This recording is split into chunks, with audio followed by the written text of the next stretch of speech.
এ পর্যায়ে দারুল আরকাম মাদ্রাসার ফিকি মুহাজারা 2025 সাল ক্রমাগত যে আলোচনা চলে আসছে তারই ধারা ধরে এখন আপনাদের সামনে আলোচনা পেশ করবে অত্র জামিয়ার সম্মানিত নায়েবে মুহতামিম ও শিক্ষা সচিব এবং সিনিয়র মুহাদ্দিস মুফতি ওবায়দুল্লাহ শাকির। তার বিষয়বস্তু হিজবুত তাওহীদ। আমি হুজুরকে উক্ত বিষয়ের উপরে সংক্ষিপ্ত সময়ের মধ্যে আলোচনা পেশ করার অনুরোধ জানাচ্ছি। আলহামদুলিল্লাহ ওয়া কাফা ওয়া সালামুন আলা ইবাদিহি আল্লাযীনা ইসতাফা আম্মা বা'দ فأعوذ بالله من الشيطان الرجيم بسم الله الرحمن الرحيم استحوذ عليهم الشيطان فأنساهم ذكر الله أولئك حزب الشيطان وقال رسول الله صلى الله عليه وسلم من تمسك بسنتي عند فساد أمتي فله أجر شهيد وقال الصادق المصدوق صلى الله عليه وسلم من صلى علي واحدة صلى الله عليه عشرا اللهم صل وسلم على سيدنا محمد كلما ذكره الذاكرون وكلما غفل عن ذكره الغافلون درود شريف پڑھیں اللهم صل على محمد وعلى آل محمد كما صليت على إبراهيم وعلى آل إبراهيم إنك حميد مجيد اللهم بارك على محمد وعلى آل محمد كما باركت على إبراهيم وعلى آل إبراهيم إنك حميد مجيد سبحان الله وبحمده سبحان الله العظيم سبحان الله وبحمده سبحان الله العظيم سبحان الله وبحمده سبحان الله العظيم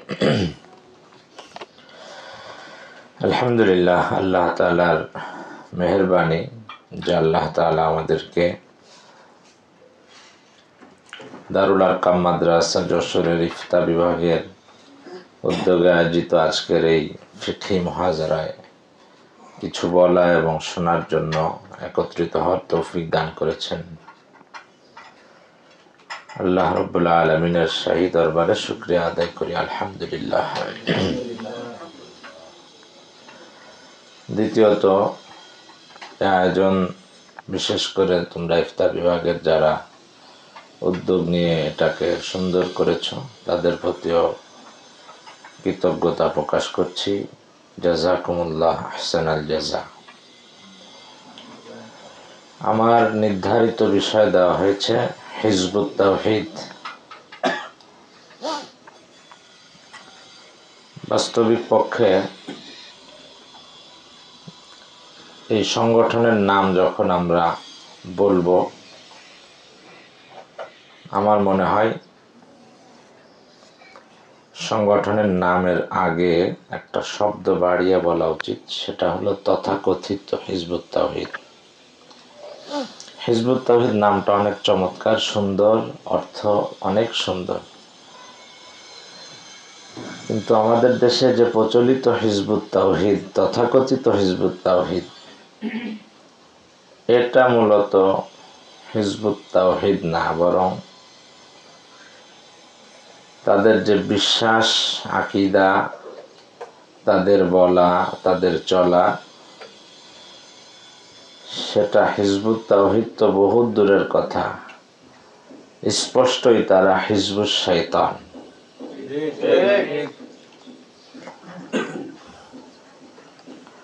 এ কথায় আমি গত 4-5 বছর আগে যশোর জেলা ফতোয়া বোর্ডের এক ফিকহি সেমিনারে বলছিলাম। সেজন্য তারা মামলাও করছিল আমার বিরুদ্ধে, এবং ওই ফিকহি সেমিনারে যারা অতিথি ছিলেন যশোর এবং ঢাকার উলামায়ে কেরামদের ভিতরে, তাদের নামে মামলা করছিল। মামলার ভিতরে তারা এই কথাই লিখছিল যে আমাদের হিজবুশ শয়তান কেন বলল। এর পরের বছর ফিকহি সেমিনারে আমাকে আবার ওই হিজবুত তাওহীদ সংক্রান্ত বিষয়ে আলোচনার জন্য বলা হয়। সে বছর আমি আর হিজবুশ শয়তান আমি বলি নাই, আমি কোরআন শরীফের এই আয়াতটা বলছিলাম, ইস্তাহওয়াযা আলাইহিমুশ শাইতানু ফাআনসাহুম যিকরাল্লাহ উলাইকা হিজবুশ শাইতান। আর বলছিলাম যে আমি হিজবুশ শয়তান বললাম না, আল্লাহ তাআলা বলেছেন কোরআনে, মামলা যদি করতে হয় আল্লাহ তাআলার নামে করো তোমরা মামলা। যাই হোক, আমি এই সংক্রান্ত সংক্ষিপ্ত আলোচনা করব কয়েকটি বিষয়কে সামনে রেখে। প্রথমত হলো হিজবুত তাওহীদের প্রতিষ্ঠা এবং বর্তমান তাদের নেতৃত্বে কারা আছে। কোন সংগঠনের বিষয় জানতে হলে তার প্রতিষ্ঠাতা বা তাদের সূচনা লগ্নের কিছু ইতিহাস আমাদের জানা দরকার। দ্বিতীয়ত হিজবুত তাওহীদের যে বিশ্বাস লালন পালন করে তারা, সেটা সম্পর্কে কিছু। এরপরে তাদের ব্যাপারে উম্মতের উলামায়ে কেরামের সিদ্ধান্ত কি। চতুর্থ হলো তাদের প্রধান কর্ম পদ্ধতি কি। পঞ্চম, তাদের ব্যাপারে আমাদের করণীয় কি। সর্বপ্রথম আমরা যে আলোচনাটা করছি সেটা হলো হিজবুত তাওহীদের প্রতিষ্ঠাতা এবং তাদের এই সাংগঠনিক কার্যক্রমের সূচনা কিভাবে হয়। হিজবুত তাওহীদের প্রতিষ্ঠাতা যিনি, তার নাম হলো বায়েজিদ খান পন্নী। তিনি 1925 সালে 11ই মার্চ টাঙ্গাইল জেলার সদর থানার করটিয়া ইউনিয়নের পন্নী পরিবারে জন্মগ্রহণ করেন। শিক্ষাগত যোগ্যতা এসএসসি পাশ করে এইচএসসি পড়ার পরে হোমিওপ্যাথি চিকিৎসা বিদ্যা নিয়ে তিনি পড়াশোনা করেন এবং সর্বশেষ এলাকার প্রসিদ্ধ হোমিওপ্যাথি ডাক্তার হিসেবে পরিচিতি লাভ করেন। মোট কথা তার মূল পেশা হলো হোমিওপ্যাথি ডাক্তার। তিনি 1995 সালে সর্বপ্রথম হিজবুত তাওহীদ নাম দিয়ে এই সংগঠনের গোড়াপত্তন করেন বা সূচনা করেন। এরপরে নিজ এলাকায় এর কার্যক্রম, এর পরিধি সীমাবদ্ধ রাখেন। কিন্তু কিছুদিন এই সংগঠনের কার্যক্রম নিজ এলাকায় চালানোর পরে দেখা গেল এলাকাবাসী তার উপরে মারাত্মকভাবে ক্ষিপ্ত হয়ে গেল। ফলে সে এলাকায় এর কার্যক্রম বন্ধ করতে বাধ্য হলো। পরবর্তীতে ওই এলাকায় লাইট হাউস স্কুল নামে একটা স্কুল, আইওয়াশ যেটাকে স্কুল বলা হয়েছে, কিন্তু ভিতরগতভাবে ভিতরে তারা ওই স্কুলের অন্তরালে আড়ালে তারা তাদের বিশ্বাস, আকীদা এবং তাদের দৃষ্টিভঙ্গিকে মানুষের ভিতরে প্রচার প্রসারের কাজ শুরু করলো। এরপর থেকে বিভিন্ন এলাকায় তাদের সদস্য এবং তাদের কর্মী বাড়তে লাগলো এবং সর্বশেষ তিনি 2008 সালে ঘোষণা দিলেন যে আল্লাহ তাআলা আমার কাছে মুজিজা পাঠিয়েছেন, আমাকে মুজিজা দান করেছেন এবং আমাকে ইমামুজ্জামান হিসাবে ভূষিত করেছেন, ইমামুজ্জামান বানিয়েছেন। নাউজুবিল্লাহ বলবো না সবাই? এখনো ইন্টারনেটে বা অনলাইনে দেখলে, সার্চ দিলে দেখা যায় মুখে দাড়ি নাই, মাঝে মাঝে সিগারেটও খায়। সিগারেটের সাথে যদি গাঁজাও খায় তাও তো বোঝার উপায় নাই। সিগারেট আল্লাহ তাআলা ইমামুজ্জামান বানানোর আর কোনো লোক পান না, একটা গাঁজা করে ইমামুজ্জামান বানাইছেন। নাউজুবিল্লাহ। তিনি 2012 সালে ইন্তেকাল করেন। তার ইন্তেকালের পরে এই তথাকথিত হিজবুত তাওহীদের প্রধানের দায়িত্ব পালন করছেন হুসাইন মোহাম্মদ সেলিম নামের এক ব্যক্তি, যার বাড়ি নোয়াখালী জেলার সোনাইমুড়ি থানা পৌরপাড়া গ্রামে। তার জন্ম 1972 সালে। সে ছোটবেলায় স্থানীয় প্রতিষ্ঠানে পড়াশোনা করে সর্বশেষ জগন্নাথ বিশ্ববিদ্যালয়ে রাষ্ট্রবিজ্ঞানের উপর ডিগ্রি লাভ করছে। এই হুসাইন মোহাম্মদ সেলিম সে বর্তমান তথাকথিত হিজবুত তাওহীদের ইমাম। এদের কিছু পরিভাষা এবং শব্দের উচ্চারণের ভিন্নতা দেখা যায়। এরা ইসলাম বলে না, ইসলাম বলে। ইমাম বলে না, ইমাম বলে। মুসলিম বলে না, মুসলিম বলে। এদের এগুলো ভিন্নতা। যাই হোক, তো 1998 সালে সর্বপ্রথম এই হুসাইন মোহাম্মদ সেলিম সে টাঙ্গাইলের করটিয়ায় দাউদ মহলে সর্বপ্রথম যে সেখানে এক পন্নীর এক সেমিনারে যে তার হাতে হাত দিয়ে হিজবুত তাওহীদে দীক্ষিত হন বা ওই সংগঠনের তার কর্মী হিসেবে নিজেকে অন্তর্ভুক্ত করেন। এই হলো মোটামুটি আমাদের হিজবুত তাওহীদের প্রতিষ্ঠাতা এবং বর্তমান দায়িত্বশীলের পরিচয়।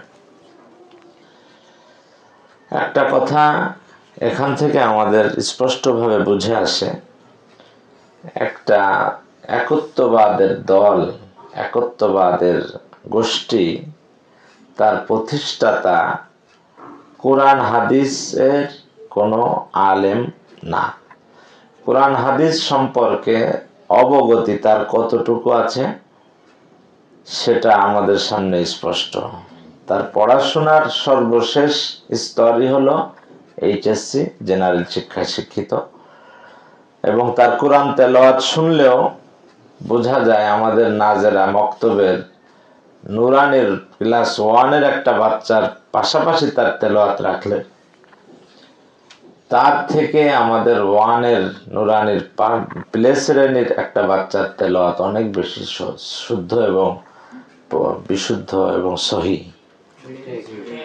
তারা হলো ইমামুজ্জামান। বর্তমান যে সেও একই অবস্থা, দাড়ি নাই, মাঝখান থেকে সামান্য দাড়ি, টুপি নাই, ইসলামী লেবাসের খবর নাই, এবং তার কোরআন তেলাওয়াত তো একেবারেই শুদ্ধ না, অশুদ্ধ তেলাওয়াত।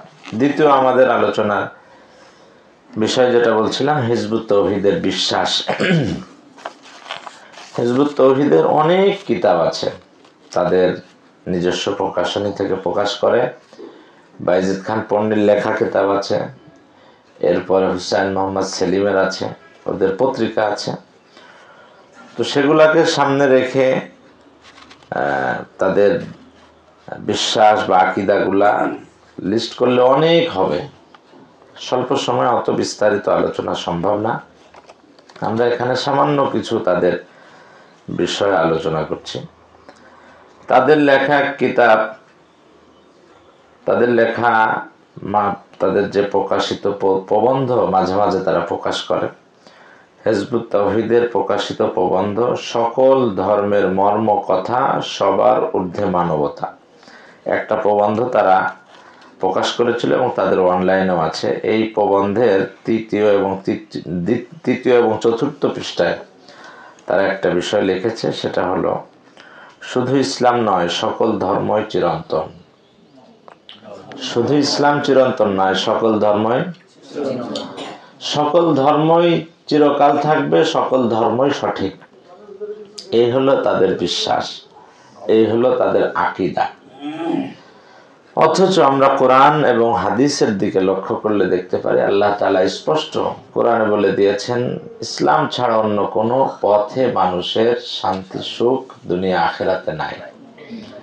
ভিন্ন পথে কেউ শান্তি তালাশ করলে নিঃসন্দেহে সে ভুল পথে অগ্রসর হচ্ছে। সূরা আলে ইমরানের 19 নম্বর আয়াত আল্লাহ তাআলা বলেন, ইন্নাদ-দীনা ইনদাল্লাহিল ইসলাম, ধর্ম হিসাবে একমাত্র আল্লাহ তাআলার কাছে মনোনীত হলো ইসলাম। ঠিক তদ্রূপভাবে সূরা আলে ইমরানের 85 নম্বর আয়াতে আল্লাহ তাআলা বলেন, আমায় ইয়াবতাগি গায়রাল ইসলামি দীনান ফালা ইউকবালা মিনহু, ইসলাম ছাড়া ভিন্ন পথে কেউ যদি অগ্রসর হয় এবং ধর্মকে তলাশ করতে চায় তার পক্ষ থেকে সেটা আল্লাহ তাআলা গ্রহণ করবেন না, গ্রহণ করা হবে না। মুসনাদে আহমদের এক হাদিস আল্লাহ রসুল সাল্লাল্লাহু আলাইহি সাল্লামের ইরশাদও আছে, হযরত ওমর ফারুক রাদিয়াল্লাহু তাআলা আনহু আল্লাহ রসুলের কাছে একদিন বলছেন, ইয়া রাসূলুল্লাহ, ইহুদিদের কিতাবে সুন্দর সুন্দর আজীব কথা আমরা পাই, এগুলোকে আমরা একটু সংরক্ষণ করব, লিখে রাখবো। নবীজি খুব রেগে গেলেন এবং চেহারা লাল হয়ে গেল। সর্বশেষ নবীজি বললেন, লাউ কানা মূসা হাইয়ান মা ওয়াসিআহু ইল্লা ইত্তিবাই। ওমর, ইহুদিদের কিতাব না, স্বয়ং ইহুদিদের নবী আমার ভাই মূসাও যদি জীবিত থাকতেন এখন, এবং আমার অনুসরণ ছাড়া ভিন্ন কোনো পথ পন্থা অবলম্বনের তারও সুযোগ ছিল না। যার দ্বারা স্পষ্টই বোঝা যায় ইসলাম আসার পর, ইসলাম পূর্ববর্তী সকল ধর্ম দিন যেটা আল্লাহর মনোনীতই ছিল এক সময়, সেটা ইসলাম আসার পরে, দ্বীনে মুহাম্মাদি আসার পরে পৃথিবীতে তার কার্যকারিতা আর বাকি নাই বা অবশিষ্ট নাই। সেখানে তারা এরকম কঠিন বিশ্বাস লালন পালন করে এবং এ কথা তারা বলে বেড়ায়। ঠিক তদ্রূপভাবে মুমিন মুসলিম ও উম্মতে মুহাম্মাদির আকীদা, এই বইয়ের 19 পৃষ্ঠায় তারা লিখেছে, বিশ্বনবী মুহাম্মদুর রাসূলুল্লাহ রহমাতুল লিল আলামিন নয়। অথচ আল্লাহ তাআলা কোরআন স্পষ্ট বলছেন, ওমা আরসালনাকা ইল্লা রাহমাতাল লিল আলামিন। তাদের কথার সাথে কোরআনের সাংঘর্ষিকতা সবগুলাই বলতেছি না, সময় কম। স্বাভাবিক ব্রেনেই বোঝা যায় যে কথাগুলা কোরআন সুন্নাহর শতভাগ বিপরীত কথা। তাদের আরেকটা বই আছে, শোষণের হাতিয়ার। এই বইয়ের 65 পৃষ্ঠায় তারা লিখেছে, হিন্দুদের দেবতা শ্রীকৃষ্ণ নবী ছিল।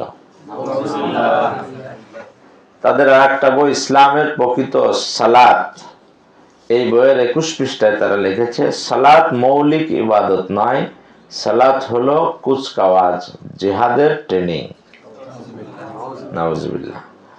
তাদের আরেকটা বই, সাওমের উদ্দেশ্য। এই বইয়ের 14 পৃষ্ঠায় তারা লিখেছে, রমজানে রোজা না রাখলে গুনাহ হবে না, এটা ফরজ বিধান আল্লাহ তাআলা।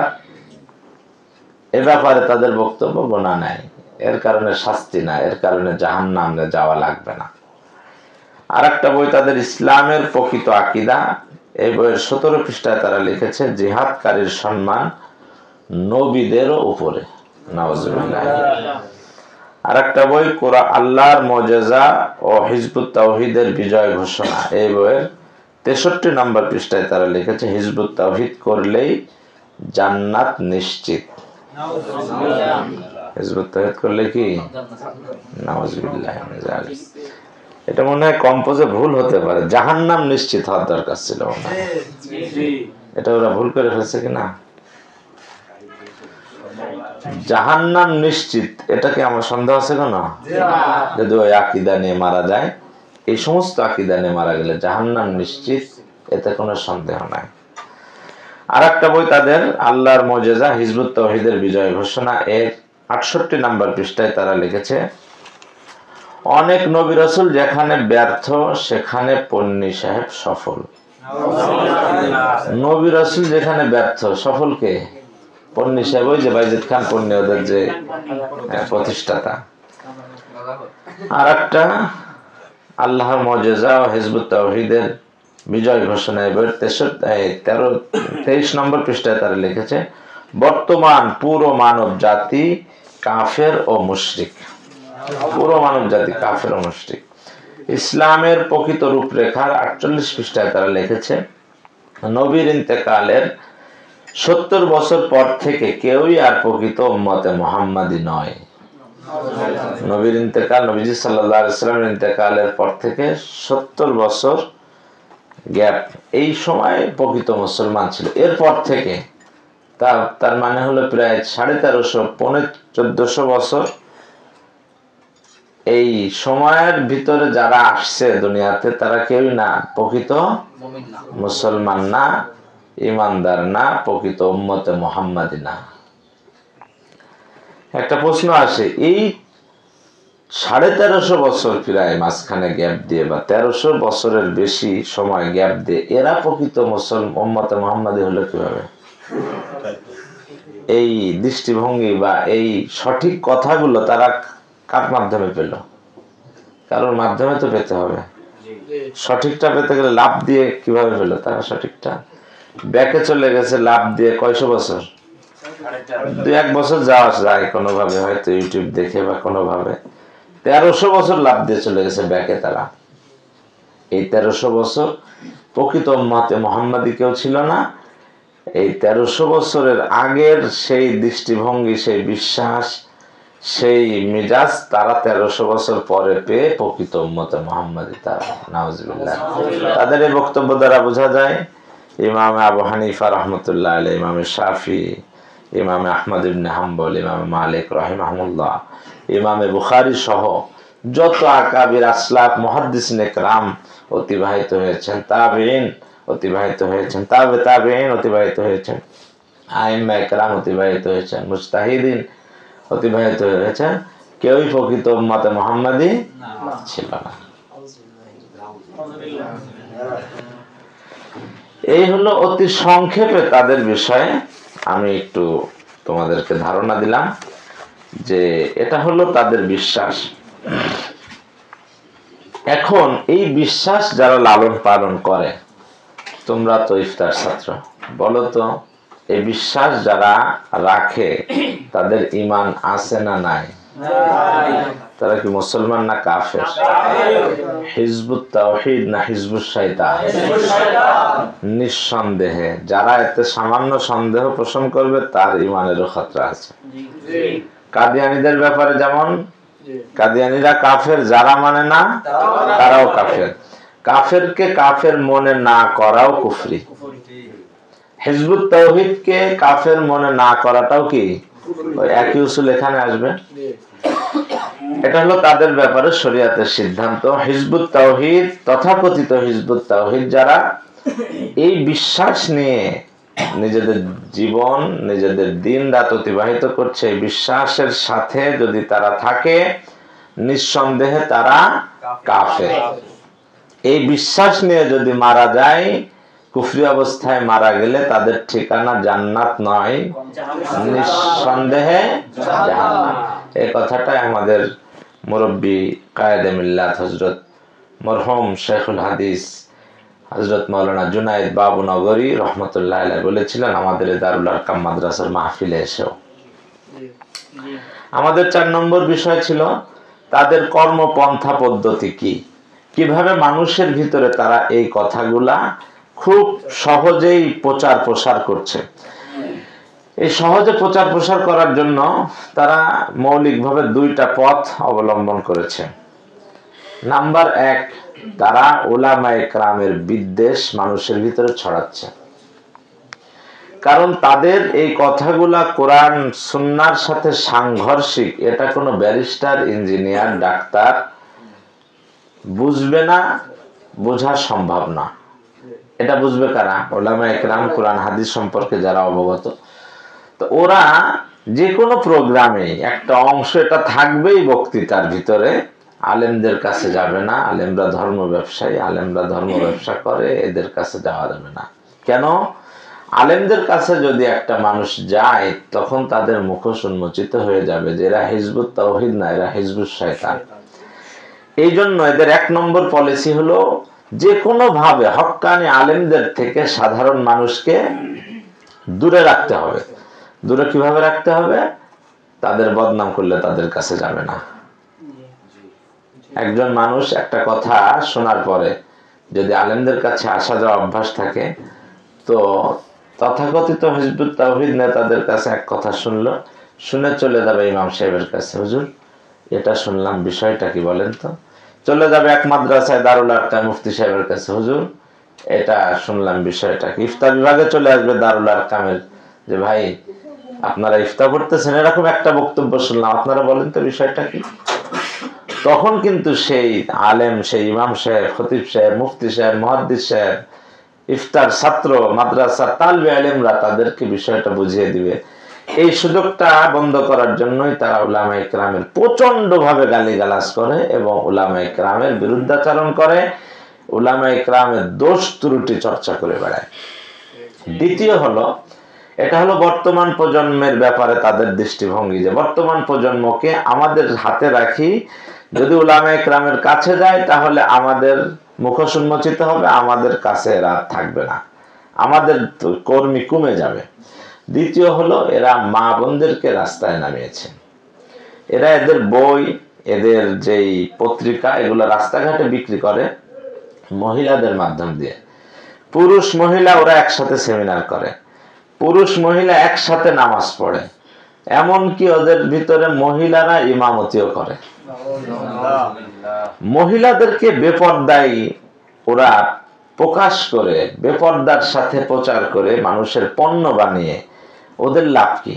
এদের লাভ আছে, বড় একটা লাভ আছে। সেটা হলো, মহিলারা যখন বেপরদায় থাকে, মহিলারা যখন বদ্দিনের সাথে থাকে, পর্দা হলো মহিলাদের, মা বোনদের সব থেকে বড় সৌন্দর্যতা, হেজাবে থাকা।